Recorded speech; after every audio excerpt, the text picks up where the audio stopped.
Puji Tuhan, Shalom jemaat yang dikasih Tuhan. Kita bersyukur untuk keberadaan kita sore hari ini, semua karena kebaikan dan kasih setia Tuhan. Amin. Hari ini kita akan belajar firman Tuhan kembali. Saya beri judul Tuhan yang menebus.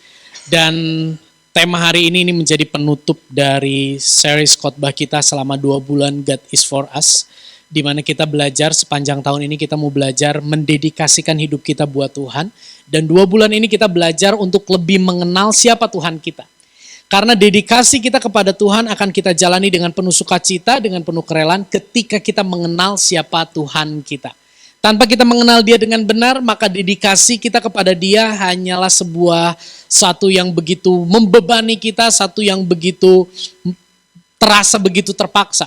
Saya berdoa pembahasan kita 2 bulan ini bisa merubah sudut pandang kita lebih lagi tentang Tuhan kita. Dan hari ini kita mau belajar tentang hal yang mungkin jarang dibahas, yaitu bagaimana Tuhan adalah penebus kita.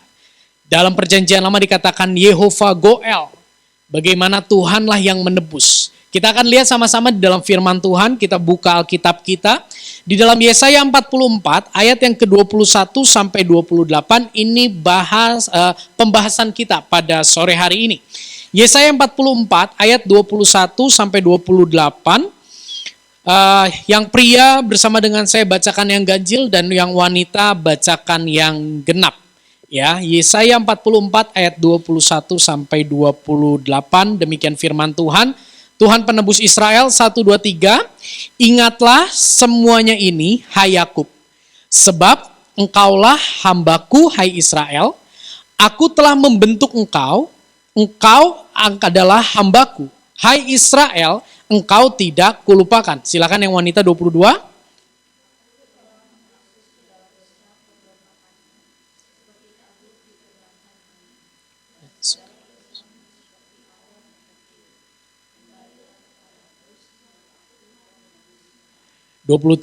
Kita baca laki-laki sama-sama. 1, 2, 3. Bersorak-sorailah, hai langit, sebab Tuhan telah bertindak. Bertimpak soraklah, hai rahim bumi. Bergembiralah dengan sorak-sorai, hai gunung-gunung. Hai hutan serta segala pohon di dalamnya. Sebab Tuhan telah menebus Yakub, dan Ia telah memperlihatkan keagungannya dalam hal Israel.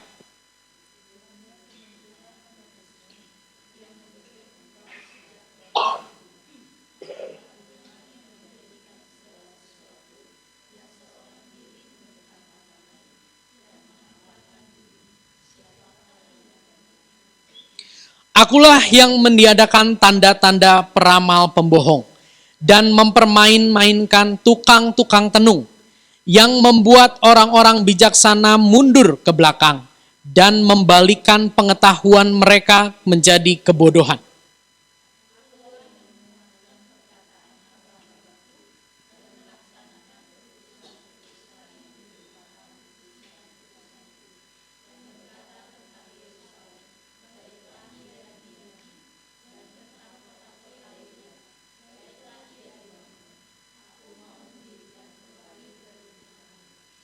Akulah yang berkata kepada tubir lautan, jadilah kering.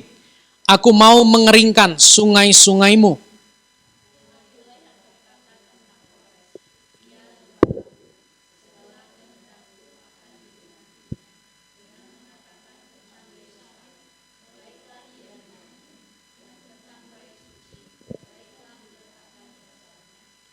Puji Tuhan. Sedemikian ayat yang kita baca, mari kita renungkan bagian per bagian. Saudara yang terkasih, Yesaya 44 ini ditulis oleh Nabi Yesaya ketika Israel ada di dalam pembuangan. Mereka dibuang ke Babel karena mereka begitu bebal, karena mereka begitu keras hati dan Tuhan mendisiplin mereka. Berapa minggu lalu kita membedakan antara penghukuman dengan pendisiplinan.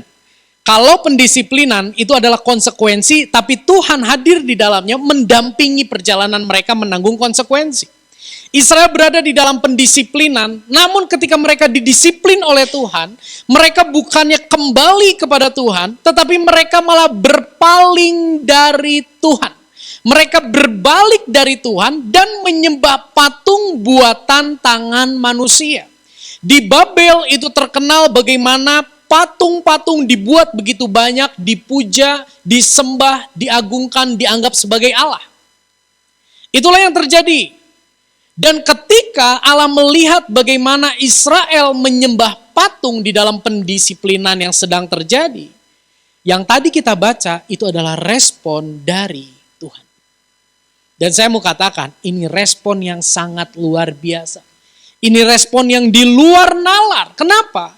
Karena nanti kita akan lihat bagaimana respon Allah melihat bangsa Israel yang sedemikian jatuh kembali, tidak dengan kemarahan, tetapi dengan kasih yang begitu luar biasa. Tuhan Israel, Tuhan atau Allah Israel meresponi Israel dengan mengingatkan bahwa akulah pencipta, kata Tuhan. Bahwa Israel, akulah penciptamu, bukan patung yang kalian sembah. Di zaman itu ketika seseorang menyembah patung, berarti orang yang menyembah patung itu menganggap bahwa patung itu adalah penciptanya. Sehingga mereka menyembah.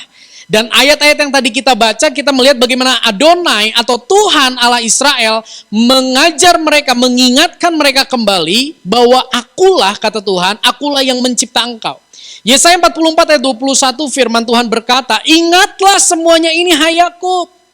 Ingat yuk, akulah sebab engkaulah hambaku. Hai Israel, akulah yang telah membentuk engkau, akulah yang mencipta engkau. Engkau adalah hambaku, hai Israel, engkau tidak kulupakan.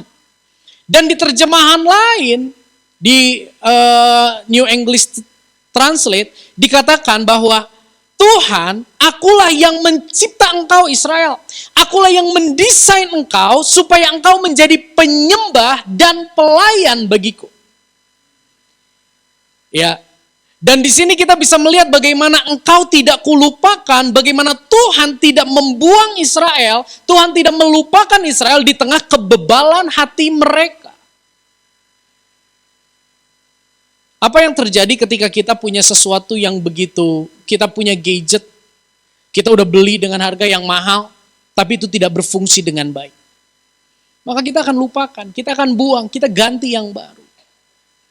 Tapi Allah Israel, sekalipun Israel dicipta oleh Dia, sekalipun Israel didesain untuk menyembah Allah, namun menyembah Allah yang lain, pada akhirnya Allah tidak melupakan Israel. Allah mengingat mereka. Allah mengingatkan mereka bahwa akulah yang mencipta engkau. Hal ini diperjelas di dalam ayat yang ke-24, Yesaya 44 ayat 24 yang tadi kita baca juga. Beginilah firman Tuhan penebusmu yang membentuk engkau sejak dari kandungan. Akulah Tuhan yang menjadikan segala sesuatu bersama yang lain. No, akulah Tuhan yang menjadikan segala sesuatu seorang diri. Dan membentangkan langit yang menghamparkan bumi, siapakah yang mendampingi aku?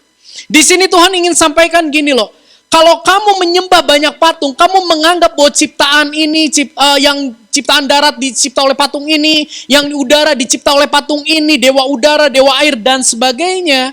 Ingatlah bahwa aku menciptakan dunia ini, aku menciptakan kamu itu seorang diri. Gak ada yang mendampingi aku, artinya gak ada yang layak diperlakukan sebagai Allah selain aku.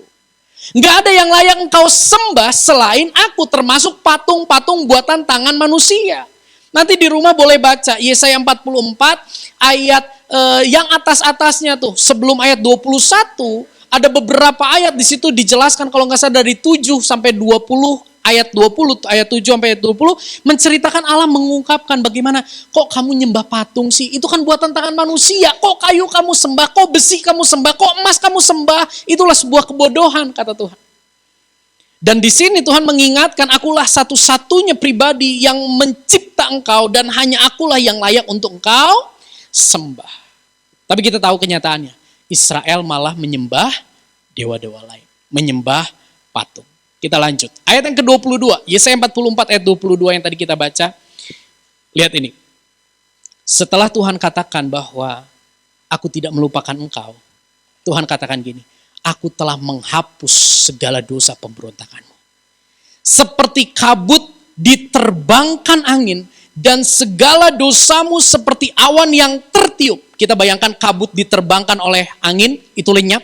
seperti segala dosamu seperti awan yang tertiup lewat. Kembalilah Israel kepadaku, sebab aku telah menebus engkau. Wow. Begitu besar cinta Tuhan, begitu besar kesabaran Tuhan, begitu besar hati Tuhan untuk menerima kembali Israel yang sudah mendukacitakan hati Tuhan.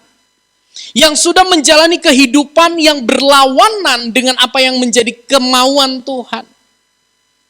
Di sini dikatakan, kembalilah kepadaku. Coba kita renungkan. Kalau kita punya karyawan, kalau kita punya sahabat yang telah berulang kali mengecewakan kita. Mau gak kita katakan, kembalilah kepadaku. Masuklah kepada lingkungan terdekatku lagi seperti dulu. Kita katakan trauma, jangan deh, jaga jarak aja sama orang itu. Tapi kita bisa melihat bagaimana Tuhan yang berulang kali disakiti, tapi dia kasihnya begitu besar. Dia katakan, kembalilah kepadaku sebab aku telah menebus engkau. Dan di terjemahan lain, ayat ini dikatakan gini, aku telah mengangkat rasa bersalah dalam dirimu. Aku telah mengangkat rasa bersalah dalam dirimu yang menyadari pemberontakan dan dosa mereka.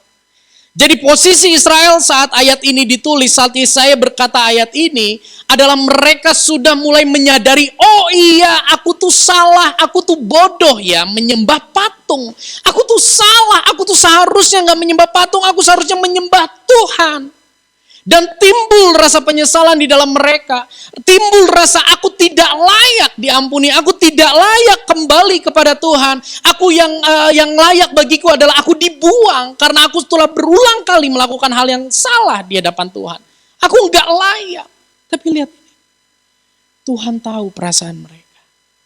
Dan Tuhan katakan, aku udah angkat loh. Aku tahu pemberontakanmu dan aku udah angkat rasa bersalahmu. Kamu udah sadar, oke. That simple aja gitu ya. Enggak ya. Oke, ayo kita bareng-bareng lagi, kembalilah kepadaku. Kita bayangkan ya, betapa kasih Tuhan panjang, lebar, tinggi, dalamnya tidak terduga buat Israel. Umat tebusannya. Dan setelah Allah mengatakan ini di ayat yang ke-23. Yesaya 44 ayat 23 kita baca sama-sama. 1, 2, 3.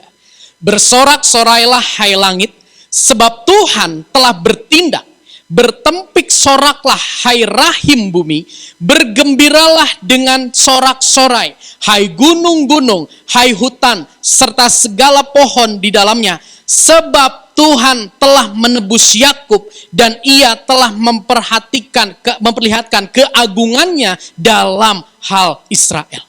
Setelah Tuhan katakan gini, kembalilah kepadaku sebab aku yang menebus engkau. Seolah-olah Tuhan tidak lagi bicara kepada Israel, tapi Tuhan bicara kepada ciptaan yang lain. Bersoraklah, bertempik soraklah, bergembiralah. Sebab Tuhan, aku sudah menebus Israel. Apa yang kita bisa tangkap di sini di slide saya tulis? Penebusan adalah hal yang begitu indah, hal yang begitu mulia, hal yang begitu berharga yang dikerjakan oleh Allah dalam diri umat Israel, dan lewat itu semua keagungan Tuhan dinyatakan. Ketika saya persiapkan tema bulan ini, saya melihat ada 30 sebutan nama Allah yang menggambarkan sifatnya. Tapi kalau 30-30-nya dibahas kayaknya kita perlu berapa bulan untuk membahas itu dan kayaknya aduh gitu ya. Jadi saya coba pilih dan saya percaya dalam pimpinan Tuhan, Tuhan pimpin untuk kita membahas tentang penebusan ini. Kenapa? Karena hari-hari ini banyak orang tidak merasa bersyukur dirinya sudah ditebus. Hari ini banyak orang yang merasa bahwa penebusan Tuhan itu tidak semenarik kesembuhan. Penebusan itu tidak semenarik promosi jabatan. Tapi biarlah hari ini, sore ini kita mau disadarkan bahwa penebusan yang Allah lakukan itu merupakan satu hal yang indah, mulia, dan berharga. Dalam konteks ayat ini adalah untuk Israel. Sampai Tuhan katakan, "Hei seluruh bumi ciptaan yang lain, bersoraklah karena aku sudah menebus Israel. Ayo rayakan penebusan itu." Dan di sini yang menarik dikatakan penebusan Tuhan bukan hanya membebaskan Israel, tapi menyatakan keagungan. Katakan keagungan. Kebesaran Tuhan. Di ayat yang ke-25 sampai 28 yang tadi kita sempat baca, ini Yesaya dispil gitu ya, dirinci keagungan Tuhan yang dinyatakan lewat penebusan itu apa aja. Lihat di sini. Tuhan berkata gini, "Akulah yang meniadakan tanda-tanda peramal pembohong." Jadi keagungan Tuhan dinyatakan dengan mematahkan tanda-tanda atau nubuat-nubuat dari peramal. Mempermain-mainkan tukang-tukang tenung. Membuat orang-orang yang merasa dirinya bijak karena pemikirannya yang hebat untuk mereka mundur. Membalikan pengetahuan mereka menjadi sebuah kebodohan. Akulah yang menguatkan perkataan hamba-hambaku. Akulah yang melaksanakan keputusan-keputusan yang diberitakan utusan-utusanku. Jadi satu sisi keagungan Allah dinyatakan lewat penebusannya gini. Aku mematahkan segala hal yang sebelumnya mengikat kamu. Sedikit kita mundur ke Israel. Ingat ya, waktu Israel mau keluar dari Mesir, ada apa? Ada 10 tulah. Betul? Wah, macam-macam. Tahukah Bapak Ibu? 10 tulah itu menggambarkan dewa-dewanya orang-orang Mesir. Dan lewat tulah satu, terjadi tulah yang ke-1 menunjukkan dewa A kalah. Tulah yang kedua hancur, dewa kedua hancur. Inilah yang dimaksud oleh Yesaya meniadakan tanda-tanda peramal pembohong. Dan di sisi lain Allah pun bekerja untuk menguatkan perkataan hamba-hambanya yang seringkali dianggap remeh. Melaksanakan keputusan-keputusan yang diberitakan. Dan di berikutnya dikatakan gini, "Akulah yang berkata kepada tubir laut, jadilah kering, aku mau mengeringkan sungai-sungaiku. Aku yang berkata tentang Kores, dia gembalaku, segala kehendakku akan digenapi dengan mengatakan tentang Yerusalem." Oke, saya mau jelaskan bagian ini. Ayat-ayat ini menceritakan tentang gini. Keagungan Tuhan dinyatakan lewat tidak ada satupun kuasa yang bisa membatalkan perkataan Tuhan atas Israel. Di slide saya tuliskan.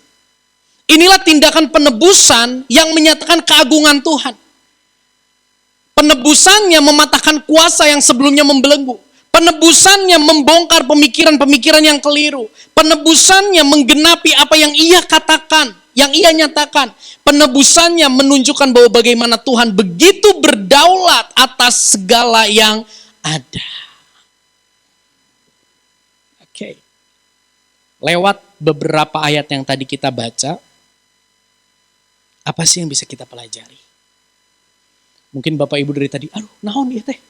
Aduh bingung ini orang di bawah kahutan mana gitu ya. Mungkin kalau Bapak Ibu lagi jalan pembahasan tadi tuh culang cileuin naon gitu. Saya rangkum di sini. Next. Poin yang bisa kita pelajari dari pembacaan tadi. Yang pertama. Bahwa Allah adalah pencipta sekaligus penebus Israel. Ini menarik Bapak Ibu. Biasanya pencipta hanya menuntut untuk ciptaan tunduk kepada dia. Betul ya? Biasanya pencipta men-set ciptaannya supaya tunduk kepada dia. Begitu tidak berjalan sesuai fungsi, dia buang. Biasanya seperti itu. Tapi tidak dengan Allah Israel.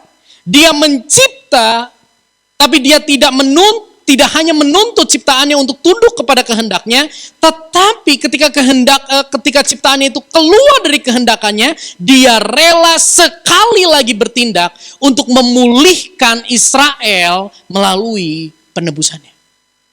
Seperti sesuatu yang indah yang diciptakan, lalu begitu rusak, bobrok, hancur, bubuk, tidak berarti apa-apa lagi. Dan sang pencipta itu kembali sekali lagi menebus yang buruk itu, yang bobrok itu. Dia ambil lagi, dia rajut ulang, dia bentuk ulang kembali. Itulah Allah.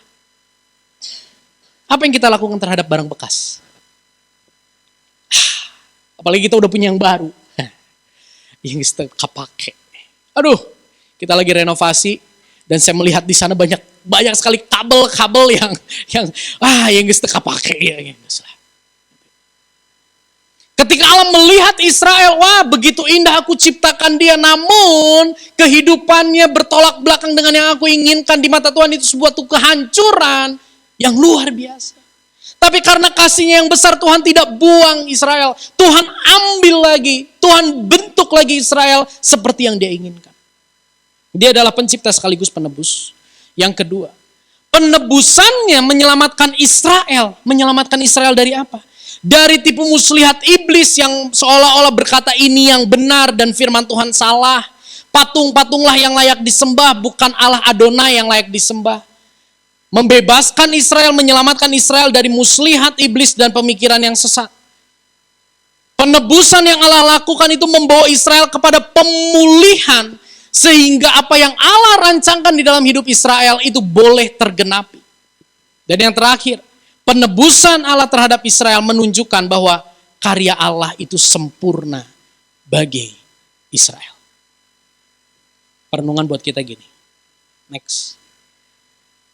Bagaimana dengan kita? Kita kan bukan orang Israel. Kita hidup berbeda dari zaman Israel. Bagaimana, apa relate-nya yang dibahas tadi? Apa relate-nya 10 slide yang tadi kita bahas dengan kehidupan kita hari ini? Kita akan masuk ke situ. Bagaimana dengan kita? Bukan orang Israel dan hidup di zaman yang berbeda. Next. Jika Israel dibebaskan oleh Allah dari perbudakan Mesir. Jika Israel ditebus oleh Allah dari perbudakan Mesir. Israel ditebus dari pemikiran-pemikiran mereka yang jahat. Pemikiran-pemikiran yang salah. Saya mau katakan Bapak Ibu. Di zaman anugerah saat ini. Tindakan penebusan Allah itu lebih nyata. Lewat apa? Lewat pengorbanan Yesus Kristus bagi kita. Mungkin kita nggak relate dengan Israel yang diperbudak lalu dibebaskan oleh Tuhan. Kita nggak relate dengan kebebalan hati Israel, tapi Tuhan kembali mengasihi Israel. Tapi bersyukur, karena di zaman ini kita bisa melihat satu figur yang lebih dahsyat, satu figur yang lebih nyata, bukan yang lalu nggak dahsyat, Allah dahsyat. Tapi hari ini kita bisa melihat Allah yang menjadi manusia di dalam pribadi Yesus Kristus, dia mengorbankan dirinya untuk menebus kita. Hari ini kita bisa melihat Yesaya 53 ayat 3 sampai ayat yang keempat. Firman Tuhan berkata, ia dihina dan dihindari orang. Seorang yang penuh kesengsaraan dan yang biasa menderita kesakitan. Ia sangat dihina sehingga orang menutup mukanya terhadap dia, dan bagi kita pun dia tidak masuk hitungan. Tetapi sesungguhnya penyakit kita lah yang ditanggungnya dan kesengsaraan kita yang dipikulnya. Padahal kita mengira dia kena tulah, dipukul dan ditindas Allah. Stop dulu sampai di sini. Yesaya tadi kita lihat Yesaya 44, sekarang kita baca Yesaya 53. Ketika Yesaya 53 ini ditulis, orang Israel ini bingung yang dimaksud dengan ia ini siapa? Tapi hari ini kita tahu yang dimaksud dengan ia di sini adalah Yesus Kristus. Di sini dikatakan, Yesus dihina, Yesus dihindari banyak orang. Yesus hidupnya penuh dengan kesengsaraan. Yesus hidupnya penuh dengan penindasan. Ayat yang kelima. Tetapi Yesus tertikam oleh karena pemberontakan kita. Yesus diremukkan oleh karena kejahatan kita. Ganjaran yang mendatangkan keselamatan bagi kita ditimpakan kepada Yesus. Dan oleh bilur-bilurnya kita menjadi sembuh. Kita sekalian sesat seperti domba. Masing-masing kita mengambil jalannya sendiri. Tetapi Tuhan telah menimpakan kepadanya kejahatan kita sekalian. Kembali ke ayat yang keempat. Ayat yang ketiga, Yesaya 53. Oke. Saudara, kita baca ayat ini sama-sama ya. Kata ia dan katanya kita ganti dengan kata Yesus. Sedangkan kata kita ganti dengan nama kita. Oke? Kita pelan-pelan. Kata ia kita ganti dengan Yesus. Kata kita ganti dengan nama kita masing-masing.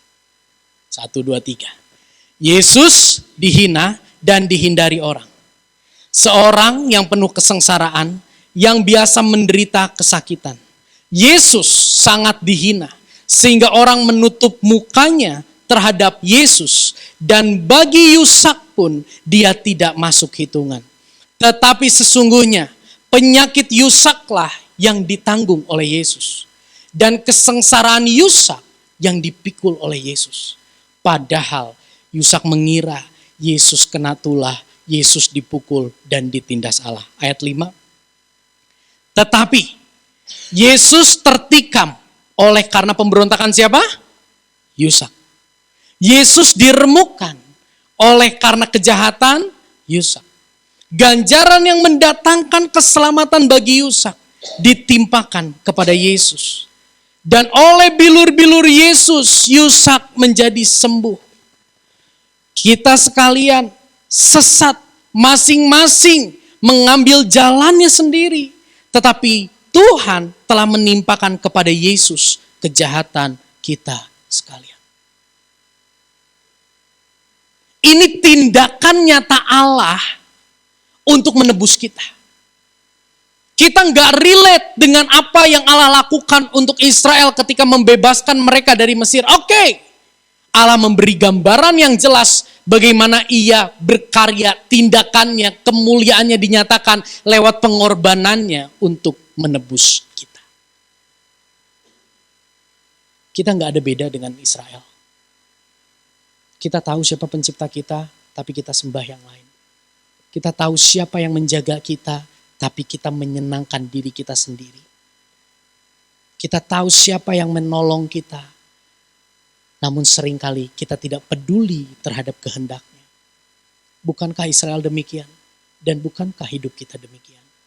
Kita sudah tahu bagaimana Tuhan begitu tegas, tapi kita abaikan ketegasannya. Kita abaikan perintahnya, karena kita penuh dengan hawa nafsu. Bukankah itu hidup kita? Tapi inilah, ketika kita dicipta untuk menyembah Dia, untuk menyenangkan hatinya, tapi kita keluar dari panggilannya, Tuhan menebus kita kembali lewat pengorbanan Yesus. Markus 10 ayat 45, Yesus katakan, karena anak manusia juga datang, bukan untuk dilayani, melainkan untuk apa? Melayani, dan untuk memberikan nyawanya menjadi tebusan bagi banyak orang. Lihat ini. Yesus yang adalah pencipta, Yesus yang adalah Allah, Yesus yang adalah kudus. Dia rela tinggalkan tempat kudusnya, datang ke dalam dunia untuk melayani kita yang berdosa ciptaannya. Dan tidak hanya melayani, dia tidak hanya melayani sampai batas tertentu, dia melayani sampai batas terakhir hidupnya, yaitu nyawanya dia serahkan untuk menebus kita. Kita dicipta oleh Tuhan, lalu kita hancur di dalam dosa. Tuhan tidak buang kita. Lewat pengorbanan Yesus, Dia tebus kita. Dia beli kita. Kalau kita mau beli mobil second, kita cari yang paling bagus dengan harga yang paling murah. Ketika kita mau beli rumah bekas, kita cari harga yang paling murah dengan kualitas dan renovasi yang paling sedikit. Ketika kita mau cari gadget yang second, kita pastikan semuanya baik. Tahu apa yang Yesus lakukan di atas kayu salib? Dia membeli bukan pribadi yang sudah menyenangkan hatinya, tapi dia menebus pribadi yang sudah melukai hatinya, yaitu Anda dan saya. Apa yang kita lakukan terhadap plastik bekas yang sudah sobek? Pernah dapat kiriman paket gitu, pernah ya? Terus di situ kan ada biasanya nama, alamat apa ya? Ada slipnya, ditempel pakai isolasi, kan kenceng banget tuh. Kita mau cabut, terus sobek sama plastik-plastiknya ke bawah. Apa yang kita lakukan terhadap plastik itu? Buang, teka pakai. Itulah kira-kira sedikit gambaran hidup kita yang dicipta oleh Allah, namun hancur dan rusak karena dosa. Sesungguhnya kita nggak bisa apa-apa. Tapi kasihnya begitu besar, dia beli, dia tebus sesuatu yang nilainya begitu rendah. dengan nilai yang sangat tinggi. Galatia 3 ayat 13 sampai 14. Kita baca sama-sama ayat ini. 1, 2, 3. Ketika Kristus telah menebus kita dari kutuk hukum Taurat dengan jalan menjadi kutuk karena kita. Sebab ada tertulis, terkutuklah orang yang digantung pada kayu salib. Yesus Kristus telah membuat ini supaya di dalam Dia berkat Abraham sampai kepada bangsa-bangsa lain. Sehingga oleh iman kita menerima roh yang telah dijanjikannya itu. Ayat ini ditulis oleh Paulus. Paulus melihat pengorbanan Yesus itu bukan suatu hal yang remeh, yang biasa saja. Tapi Paulus melihat bahwa pengorbanan Yesus yang menebus kita dari apa? Menebus kita dari hukum Taurat. Dari kutuk hukum Taurat. Kutuk hukum Taurat itu berbicara dua. Satu, kita tahu yang benar tapi kita tidak bisa melakukannya. Yang kedua, karena kita tidak bisa melakukannya, kita harus dihukum di dalam kekekalan. Itulah kutuk hukum Taurat. Mau maju nggak bisa, mau tetap di tempat, hukuman makin menumpuk.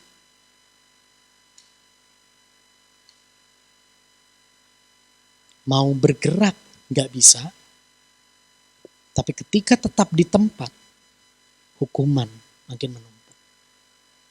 Ketika saya ada di pusaran di Pangandaran, saya tuh lihat ada perahu yang lagi berhenti. Saya bersama teman-teman mau ke sana, tapi kita nggak bisa. Tapi kalau diam di sini terus, kita makin masuk di dalam pusaran. Kita tahu perintah Tuhan, tapi kita nggak bisa mencapai standar sempurna perintah Tuhan itu untuk kita hidupi. Dan kita tahu ketika kita tidak menghidupi itu, tidak mencapai standar itu, kita harus dihukum. Itulah keberadaan kita yang ada di bawah hukum, kutuk hukum Taurat. Tetapi ketika Tuhan melihat kita maju nggak bisa, diam di situ, terus bertambah hukuman Tuhan, murka Tuhan yang mengerikan itu bertambah. Kristus tidak tinggal diam, Kristus tebus kita, Kristus beli kita dengan nyawanya supaya kita diluputkan dari murka Allah. Dia menebus kita bukan hanya dengan firman-Nya, Dia menebus kita dengan mengorbankan nyawanya di atas kayu salib, menggantikan kita. Apa yang kita bisa pelajari lewat firman Tuhan hari ini? Kalau tadi lewat penebusan Israel, kita lihat Allah adalah pencipta dan penebus. Sama, saya berdoa lewat penjabaran tentang apa yang Yesus lakukan bagi kita. Yang pertama kita melihat, kita adalah ciptaan yang dicipta untuk menyembah Allah. Anda dan saya dicipta untuk menyembah Allah. Bukan Allah narsis. Tetapi Allah tahu, hanya di dalam penyembahan kepada Dia, kita menemukan kepuasan tertinggi, terdalam di dalam hidup kita. Kita dicipta Allah dengan sebuah tujuan untuk menyenangkan, untuk memuliakan Dia. Namun, dosa merusak. Dosa merusak kehidupan kita, sehingga hidup kita tidak berjalan seperti yang pencipta inginkan. Namun ketika Dia melihat kita berjalan tidak seperti yang Dia inginkan, Dia tidak tinggal diam. Dia tidak katakan gini, kamu sudah rusak, matilah kamu. No, kamu sudah rusak, aku sayang kamu. Aku tebus kamu dengan harga yang sangat mahal. Itulah yang Yesus lakukan. Itulah yang ada di dalam hati Yesus ketika Dia ada di atas kayu salib. Di atas kayu salib Yesus tidak marah-marah. Di atas kayu salib apa yang ada dalam hati dan pikirannya? Yang ada di dalam hati dan pikirannya adalah nama kita masing-masing. Aku sudah cipta Yusak untuk menyembah tapi dosa merusak. Aku mau Yusak kembali kepada setting awalku, supaya dia menemukan kepuasan yang sesungguhnya. Dan aku mau tebus dia dengan harga yang sangat mahal. Kalau kita lihat flashback hidup kita sebentar, saya undang pemain musik. Kita flashback hidup kita. Sebelum kita bertobat, sebelum kita mengenal Yesus, apa arti hidup kita. Mungkin kita pernah ada di masa di mana kita merasa malu sama diri kita sendiri karena aku rasa aku terlalu najis. Mungkin kita pernah ngerasa aku ini benar-benar orang yang gak layak. Aku sendiri malu sama apa yang aku lakukan. Aku sendiri malu, kok sepertinya bodoh sekali aku hidup di dalam sini. Tapi aku kok gak bisa keluar. Mau minta ampun sama Tuhan kayaknya aduh udah gak layak. Mau minta didoain kayaknya percuma, kayaknya Tuhan udah gak mau denger orang yang doain aku. Udahlah, putus asa. Hidupku tinggal tunggu mati, aku gak ada artinya. Karena perbuatan keputusanku di masa lalu, aku begitu hancur, bobrok, najis, hina. Kita pun mungkin merasa hidup kita tidak berarti, hidup kita udah terlalu kotor. Ya, kotor. Tapi kacamata Allah beda. Dia melihat kita yang kotor. Dia beli kita dengan harga yang sangat mahal, yaitu pengorbanannya di atas kayu salib. Amin. Yang kedua yang kita bisa pelajari. Dia menebus kita untuk apa? Dia menebus kita untuk menyelamatkan kita dari kuasa dosa yang begitu kuat dan mencengkram. Dari kuasa dosa yang begitu membelenggu. Tadi kita sudah baca Galatia 3 ayat 13-14, tolong ditampilkan lagi. Di situ dikatakan, Paulus mengatakan, Kristus telah menebus kita dari kutuk hukum Taurat.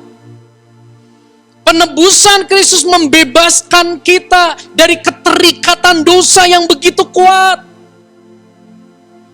Penebusan Kristus membebaskan kita dari penghukuman yang seharusnya kita tanggung karena kita tercengkram di dalam dosa itu. Kita bayangkan, kita tuh benar-benar gak bisa apa-apa. Kita tuh diikat, gak bisa gerak, gak bisa lepasin. Tapi ketika diikat kita tahu suatu saat nanti aku harus dihukum karena ikatan ini. Ngeri gak? Ngeri.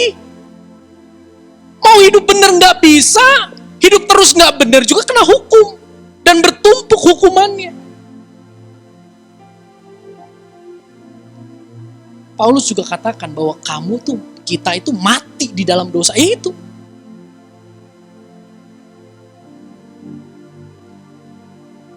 Dan lewat penebusannya dia menyelamatkan kita dari kuasa dosa yang begitu mengikat.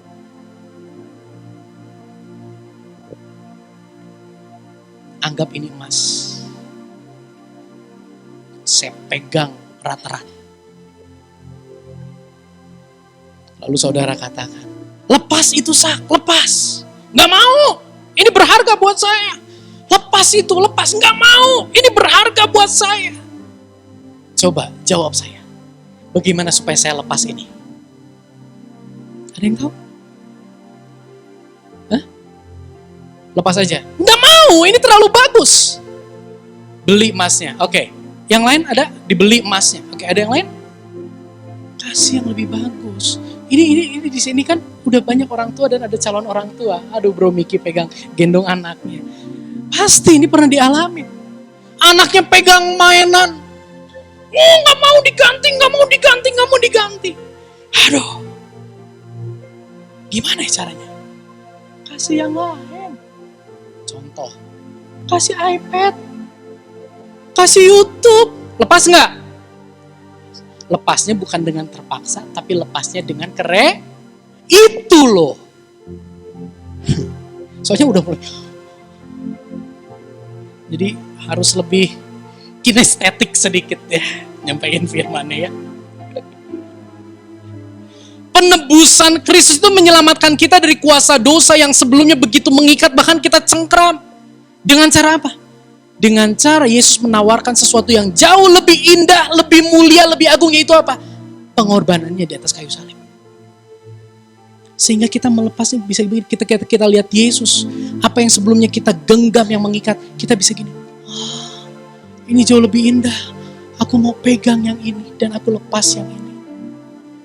Gak ada itu yang bisa lepasin Yusak dan menghentikan Yusak nonton Persib ke stadion. Bapak Ibu pembina sudah bohong. Sampai akhirnya mereka pun mendukung anaknya, yang penting anaknya gak kelaparan. Dibikinin nasi telur ham di rumah. Kemarin Geva dibikinin itu dan saya bilang sama Geva tahu gak waktu itu papi nonton Persib, emak bekelin ini. Tiba-tiba ibu saya menyentuh, ibu pembina nyeletuk gini. Bekelin juga dengan hati yang pedih. Yang penting supaya kamu gak kelaparan, udahlah mami mah gak bisa menghentikan kamu untuk nonton Persib ke stadion. Tapi hari ini Persib tanding. Persib tanding! Terus kenapa saya bisa tidak jadi masalah Persib tanding hari ini? Bukan saya gak suka Persib. Setelah ibadah ini istri saya harus mengerti. Saya nonton. Pegang Geva dulu. Kenapa saya bisa lakukan itu? Karena saya sudah menemukan sesuatu yang jauh lebih indah, yaitu pengorbanan Yesus. Aku tidak ditebus oleh Persib, aku ditebusnya oleh Yesus. Persib tidak menjaga hidupku, Yesuslah yang menjaga hidupku. Aku senang nonton itu, tapi Yesus memuaskan hatiku. Akhirnya dengan rela aku tinggalkan itu dan melayani Yesus. Itulah gambaran menyelamatkan kita dari dosa, dan otomatis ketika kita tinggalkan itu, kita berpusat kepada Kristus, keselamatan kekal, murka Allah terlewati di dalam hidup kita. Kasih tepuk tangan buat Tuhan Yesus. Yang ketiga, bicara tentang penebusan, Tuhan penebus. Penebusannya bukan hanya membebaskan kita dari keterikatan dosa dan murka Allah yang mengancam kita, tapi penebusannya menebus kita dari pemikiran yang terlihat benar dan wajar di mata manusia. Saya ulangi ya. Seringkali kita bicara tentang penebusan, aku ditebus dari dosa, disingkirkan dari murka Allah. Iya, betul. Tapi nggak sampai di situ. Dia pun menebus pikiran kita yang sebelumnya kita rasa ini benar, padahal itu salah. Yang kita rasa sebelumnya ini manusiawi, padahal itu melukai hati Tuhan. Kita tuh disadarkan, katakan disadarkan. Pernah lihat orang-orang yang udah salah tapi nggak sadar-sadar? Pernah? Kalau belum pernah lihat orang ini di depan sini nih. Ini nggak sadar-sadar. Nggak sadar-sadar. Bahwa kalau tidak belajar, tidak naik kelas. Nggak sadar-sadar. Saksinya ada di depan sini dan ada di belakang sana. Betapa besarnya kesabaran orang tua saya, betapa besarnya kesabaran Pak David yang adalah guru les saya, untuk menyadarkan saya bahwa belajar itu penting. Mari renungkan Bapak Ibu. Di dalam hidup juga seringkali kita memandang, ini benar. Apa yang jadi standar kita itu benar. Semua orang juga ngelakuinnya. Ini benar. Apa yang standar kita katakan itu benar? Aku kan lakukan ini gara-gara dia duluan. Dia lakukan itu sama saya, jadi saya lakukan ini. Jadi sebenarnya iya sih saya salah, tapi dia lebih salah. Seringkali itu yang jadi paradigma kita. Tapi penebusan Yesus itu menyadarkan kita. Tahu nggak titik tergelap manusia itu apa? Maaf ya, bukan merendahkan masalah pergumulan yang sedang Bapak Ibu alami.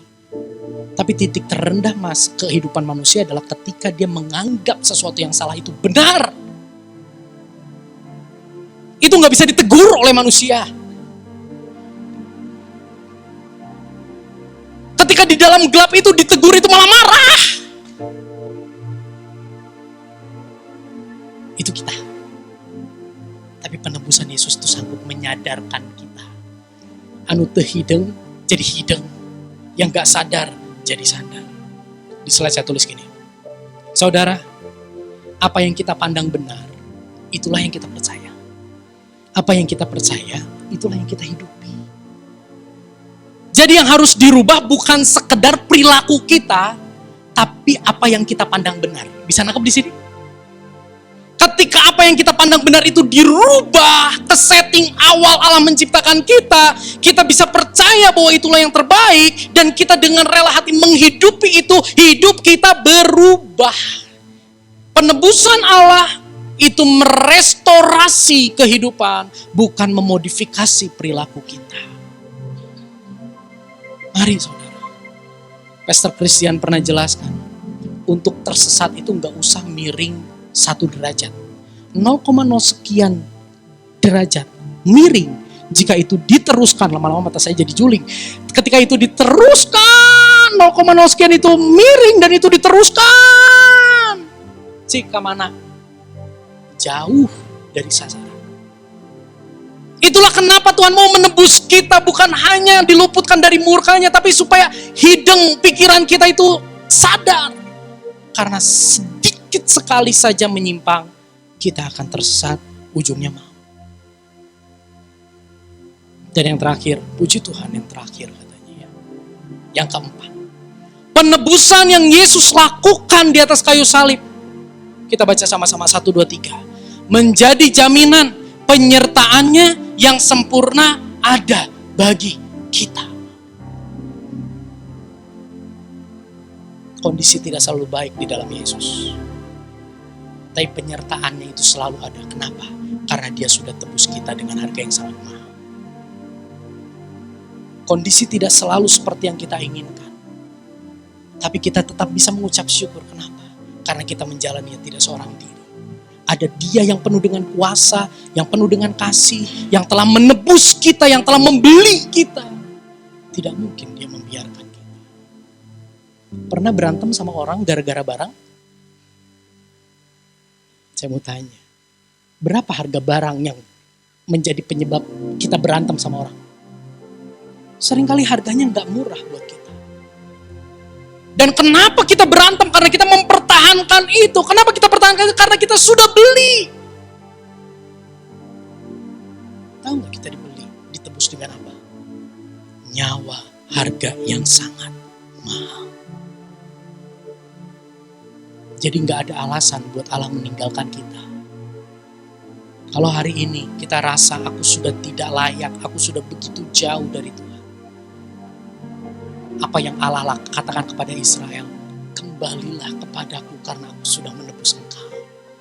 Hari ini firman itu juga berlaku bagi kita. Karena kita sudah ditebus dengan harga yang sangat mahal. Kembalilah karena aku sudah menebus engkau. Kita tepuk tangan buat Tuhan kita. Pertanyaan buat kita. Firman Tuhan selesai. Saya berdoa lewat firman ini, kita bisa menemukan kasih Tuhan yang begitu luar biasa. Yang tidak mencampakkan dan membuang kita di tengah kebobrokan kita. Next. Ketika kita sudah mendengar bagaimana kasih Tuhan begitu besar, ada nggak rasa syukur mengalir di hati kita hari ini? Ada nggak rasa terima kasih? Ada nggak rasa cukup? Yesus cukup bagiku. Saya berdoa, ketika kita semakin mengenal bagaimana Tuhan menebus kita di dalam Yesus Kristus, ada kecukupan dan ada rasa syukur ketika kita memiliki Dia sebagai Tuhan dan Juru Selamat. Adakah damai sejahtera di dalam kita hari ini? Ketika kita mendengar kasih Tuhan ini, adakah damai sejahtera? Adakah penghiburan? Adakah kekuatan yang baru di dalam hati kita sore hari ini? Saudara, mungkin kondisi tidak berubah. Mungkin yang kita doakan belum terjadi. Mungkin orang yang kita harapkan perubahannya belum terjadi. Jangan salah menempatkan sumber damai sejahtera kita. Jangan salah menempatkan sumber penghiburan kita. Jangan salah menempatkan sumber kekuatan kita. Tempatkan sumber damai, penghiburan, dan kekuatan yang baru dalam hati kita di dalam Kristus penebus kita. Karena hanya Dia yang tidak pernah berubah. Ini yang menjadi doa saya. Ada damai sejahtera yang baru. Ada penghiburan, ada kekuatan yang baru. Next. Setelah kita mendengar bagaimana kasih-Nya begitu luar biasa, ada nggak kesadaran? Komitmen baru untuk kita semakin menyembah Dia melalui seluruh kehidupan kita. Kita dicipta untuk menyembah Tuhan. Kita bobrok karena dosa. Dia tebus kita. Dan setelah kita ditebus dan menyadari kasih-Nya, saya berdoa lahir komitmen yang baru, kesadaran untuk menyembah Dia di setiap musim hidup kita. sehingga Tuhan dipermuliakan. Dan sebagai penutup, saya berdoa, next. Di dalam kita ada Roh Kudus, amin. Khotbah ini boleh berhenti. Yusak gak bisa ada setiap waktu dalam hidupmu. Tapi ada Roh Kudus. Dan saya berdoa, kiranya Roh Kudus menolong, memampukan kita untuk terus terpesona akan penebusan Yesus bagi kita. Sehingga penyembahan yang murni kepadanya terus mengalir di setiap musim kehidupan kita. Dia mencipta kita, Dia menebus kita, dan Dia menyertai kita. Dia yang ada di dalam sorga, Dia turun ke dunia, Dia menebus kita. Dan ada Roh Kudus yang disimpan, ditaruh di dalam kita. Dia adalah penolong yang sejati, yang terus mengingatkan bagaimana Yesus sudah menebus hidup kita. Sehingga di dalam kesukaran, di dalam tekanan, kita terus memiliki rasa, kita terus memiliki kepedulian untuk kita mau senantiasa memuliakan Tuhan. Satu hari ketika saya ada di rumah sakit bersama dengan Ibu Gembala, menanti waktunya operasi, evakuasi jenazah. Hati dan pikiran kami galau. Kami sempat berpikir, kayaknya kami salah. Kayaknya kami kurang berdoa untuk anak ini bangkit. Karena ada orang-orang yang mengatakan gini, berdoa, kan Tuhanmu tuh berkuasa membangkitkan janin yang sudah mati itu. Minta mujizat Tuhan terjadi. Minta supaya anak itu bangkit. Bukankah ketika anak itu bangkit, ketika dokter menyatakan anak itu sudah tidak ada detak jantungnya, dan anak itu tiba-tiba bangkit, tiba-tiba ada detak jantungnya, dan kamu keluar dari rumah sakit ini, dan istrimu sehat, janinmu sehat kembali. Mustahil nggak buat Tuhan? Nggak mustahil. Kenapa kamu nggak berdoa itu? Kok kamu berdoanya berserah sama Tuhan? Kok kamu berdoanya minta kekuatan untuk menghadapi kehilangan? Jangan doa itu. Doa minta supaya janin itu dibangkitkan. Galau. Ketika semua orang sudah pulang, kami hanya berdua di kamar. Aduh, sayang. Apa kita kurang berdoa ya minta supaya Tuhan bangkitkan janin itu ya? Saya bersyukur. Ada Roh Kudus.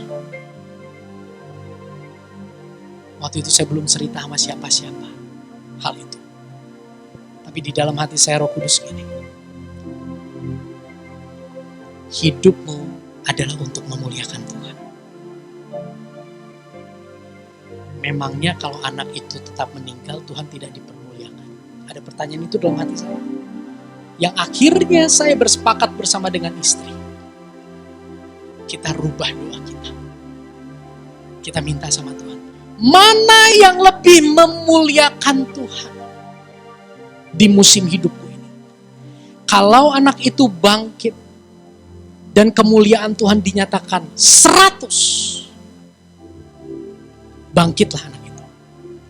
Tapi kalau anak ini tetap dalam kondisi meninggal, namun kemuliaan Tuhan yang akan dinyatakan adalah 101, biarlah anak itu tetap meninggal. Mana yang lebih memuliakan Tuhan, itu yang kami harapkan. Tuar! Tenang. Besoknya dioperasi, tutup peti, dimakamin. Orang banyak bingung sama saya. Sedih gak sih? Sedih lah. Kok ini jadi kayak undangan? Lu nyuruh-nyuruh orang makan. Lu gak kehilangan? Kehilangan lah. Tapi apa yang membuat saya kuat sampai hari ini? Apa yang membuat saya dan istri bisa terus bergerak? Karena ketika bayi itu dikuburkan, kita tahu, oh ini yang lebih memuliakan Tuhan.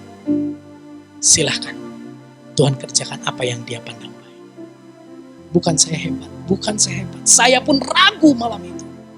Tapi ada Roh Kudus. Dan Roh Kudus kabar baik buat kita. Roh Kudus ada di dalam hidup setiap kita hari ini. Mari kita tundukkan kepala, kita berdoa.